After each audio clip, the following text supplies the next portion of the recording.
네, 국제뉴스 알아보는 순서입니다. 간밤에 어떤 뉴스들이 들어와 있는지 국제뉴스 전문 캐스터 황준호 기자와 함께 알아보도록 하겠습니다. 황 기자님 안녕하세요. 예, 안녕하십니까. 자, 우리 미국 동포들 사회에서 스티븐 김에 대한 구명 운동이 벌어지고 있습니까?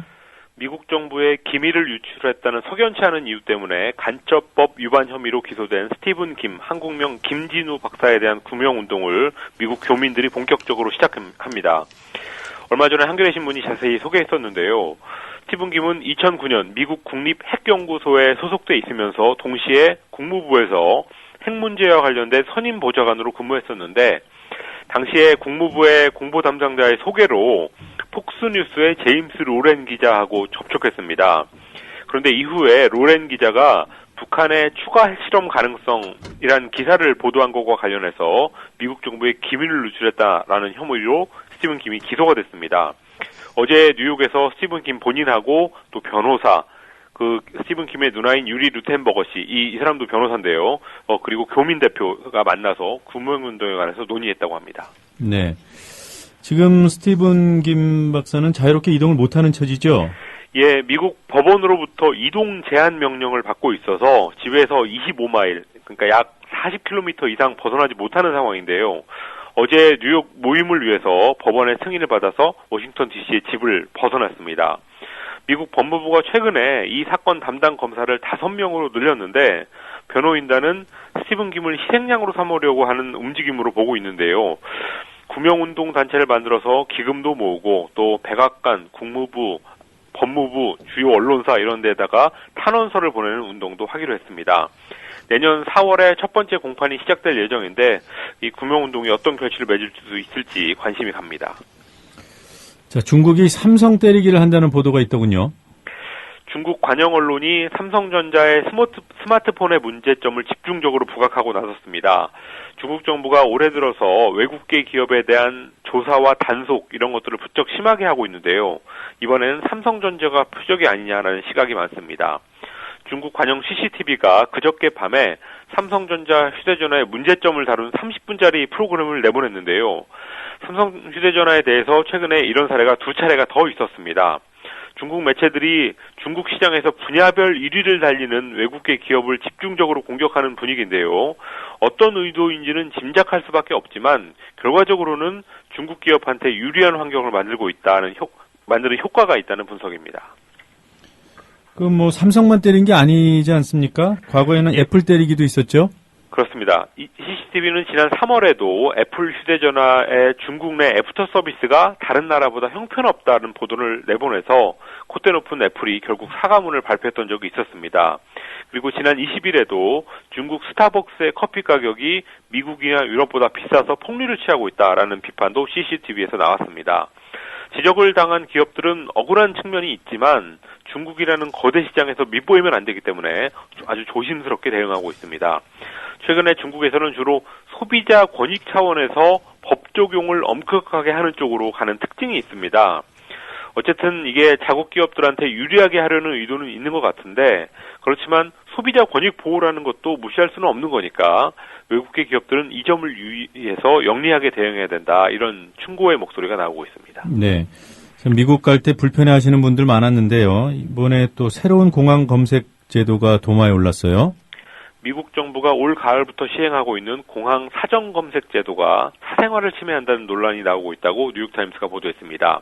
프리체크라는 이름의 제도인데요. 인터넷을 통해서 이름, 성별, 생년월일, 사회보장 번호, 미국 같은 경우에 사회보장 번호 같은 개인정보를 미리 입력해 두면 공항에 가서 노트북을 꺼낸다거나 아니면 벨트를 풀거나 신발을 벗는 이런 불편을 겪지 않아도 됩니다. 그런데 문제는 연방정부가 자동차 등록사항이라든지 고용정보 같은 신상정보를 다 들여다볼 수 있다는 게 문제인데요. 공항 검색대에서 대면 검색을 하는 것에 비하면 신상정보의 노출 위험이 훨씬 더 커졌습니다. 그리고 최악의 경우에는 세무기록, 여행기록, 전과기록 이런 것까지 정보 접근이 가능한데요. 일반인들은 자기 정보가 얼마나 사용되는지도 전혀 알 수가 없다고 합니다. 기본적인 대면 검색은 그대로 하고 있는 거죠? 그렇습니다. 9.11 테러 이후에 공항 검색이 굉장히 많이 강화됐다가 올 가을부터 이런 사전 검색 제도 같은 게 생기면서 완화가 됐지만 그 제도에 참여하는 사람들이라도 검색대를 통과해서 기본적인 검색은 받아야 됩니다. 전직 CIA 요원 에드워드 스노든이 미국 정보당국의 개인정보 검열 실태를 폭로하면서 미국에서 개인정보 보호 문제가 굉장히 큰 이슈가 되고 있는데요. 그런 분위기에서 이렇게 새로 나온 사전검색 제도가 또 도마에 오르고 있습니다. 요새 EBS 교육방송에서 국제 다큐 영화제를 하고 있는데요. 영화제 출품작 중에서 위 약관에 동의합니다라는 제목의 영화가 있습니다. 그거를 보면은 이 디지털 시대에 개인정보가 얼마나 심각하게 노출되고 있는지가 아주 잘 나오고 있는데 이제는 돌이킬 수 없는 지경이 됐다라는 게 영화의 결론이었습니다. 네. 그 미국에 이런 상이 있어요? 유대인의 노벨상? 예. 마이클 블룸버그 뉴욕 시장이 유대인의 노벨상으로 불리는 제네시스상 창세기상 제1회 수상자로 결정됐습니다. 네. 블룸버그 시장은 러시아계 유대인 이민 3세인데요. 이스라엘 정부하고 공동으로 제네시스상을 운영하는 제네시스 재단은 블룸버그 시장에 대해서 삼선 뉴욕 시장으로서 탁월한 업적을 통해서 유대인의 근본 가치를 실현시킨 비범한 인물이다라는 평가를 내렸습니다. 제네시스상을 계기로 해서 미국 인구의 2.1%에 불과한 유대인들의 명과 암을 조명하는 기사가 많이 나오고 있습니다. 얼마 전에 미국 연준의 차기 의장으로 지명된 제닛 옐린도 유대인이었는데요. 최근 연준 의장 3명이 모두 유대인일 정도로 전통적으로 금융계에서 영향이 컸고 또 최근에는 IT라든지 영화, 패션 같은 분야에서도 유대인들이 큰 성과를 내고 있습니다. 네.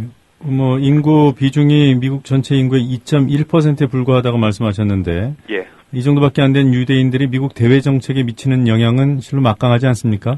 그렇습니다. 유대인들의 이미지는 아주 여러 가지가 있는데, 최근 10년여 동안에는 미국의 강경한 중동 정책의 배후에 유대인들이 있다라는 사실이 알려지면서 과거에 좋았던 이미지가 많이 손상됐습니다. 유대인들은 미국 국내 정치적으로 보면은 진보 성향이고 또 민주당 지지세가 강한데요. 그렇지만 대외 정책에서는 고국 이스라엘의 이익을 너무나 많이 대변하고 있습니다. 그러다 보니까 미국이 아랍 국가들한테 적대적인 정책을 취하고 또 팔레스타인 민간인 학살하는 문제, 이런 문제에도 눈을 감도록 하고 있습니다. 그걸 상징하는 말이 이스라엘 로비라는 용어인데요.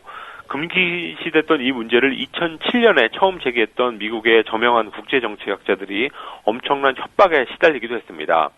특히 이스라엘의 네타냐후 총리는 미국 내 유대인 파워를 믿고 이 악마 같다고 해도 무방할 정도의 초강경 대외 정책을 현재 쓰고 있습니다. 네, 자, 오늘도 다양한 소식 잘 들었습니다. 고맙습니다. 감사합니다.